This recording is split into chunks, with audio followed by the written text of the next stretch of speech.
Ini kisah nyata seorang saleh ahli tahajud, sampai saking ahli tahajudnya tidak ingin meninggalkan kebiasaan ini. Ini sangat nyata kisahnya dan tidak mengarang. Satu kali Pak, kemudian malam-malam dia perjalanan dengan rombongan. Begitu perjalanan orang-orang tidur, sampai dia mengendap-endap, kebiasaannya tidak ingin diketahui oleh orang lain. Satu malam kemudian dia bangun setelah orang lain tidur, masuk dia sedikit ke area sedikit ada dalam hutan. Begitu sedang menunaikan sholat, dia duga kemudian tidak ada orang lain yang melihatnya. Ternyata ada satu orang atau beberapa yang kemudian tergerak, mendengar suara dan menyaksikan kebiasaan dia. Anda tahu apa yang terjadi? Dan inilah yang disampaikan oleh orang-orang yang melihat itu.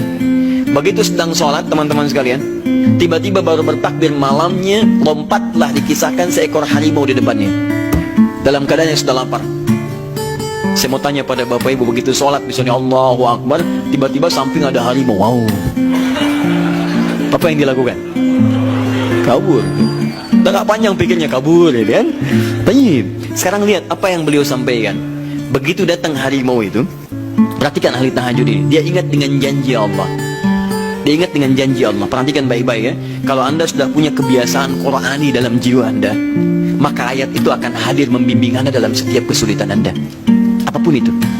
Nabi Yusuf dekat dengan Allah, ketika digoda muncul ayatnya, laula ra'a burhana rabbi, kalau bukan melihat petunjuk dari Rabbnya, niscaya ada sesuatu yang buruk terjadi kepadanya. Tapi Allah jaga beliau. Lihat baik-baik teman-teman.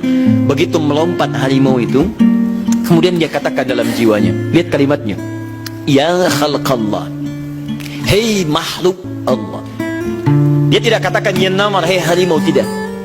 Kalau disebutkan harimaunya menunjuk pada zatnya, tapi dia lekatkan makhluk ini kepada penciptanya, hei makhluk Allah. Ya khalqallah, hei makhluk Allah, jika saya memang rizki yang telah Allah tetapkan untukmu pada saat ini, maka saya ridho untuk engkau makan, silakan, tidak ada masalah. Kalau Allah tetapkan saya sebagai rizki untukmu pada saat ini, silahkan. Tapi kalau saya bukan menjadi rizki yang telah Allah tetapkan untukmu pada saat ini, maka jangan coba-coba ganggu ibadahku hari ini. Lihat kalimatnya, bukan jangan makan aku. Ingat, bukan jangan makan aku. Jangan coba-coba ganggu ibadahku saat ini, atau aku akan mohonkan pada Allah penciptamu untuk menghancurkan kau saat ini juga. Perhatikan, dia minta jangan ganggu tahajudnya, bukan jangan makan dirinya. Apa yang terjadi ketika dikaitkan dengan ayat perlindungan tentang tahajudnya? Maka tiba-tiba harimau ini pergi meninggalkannya.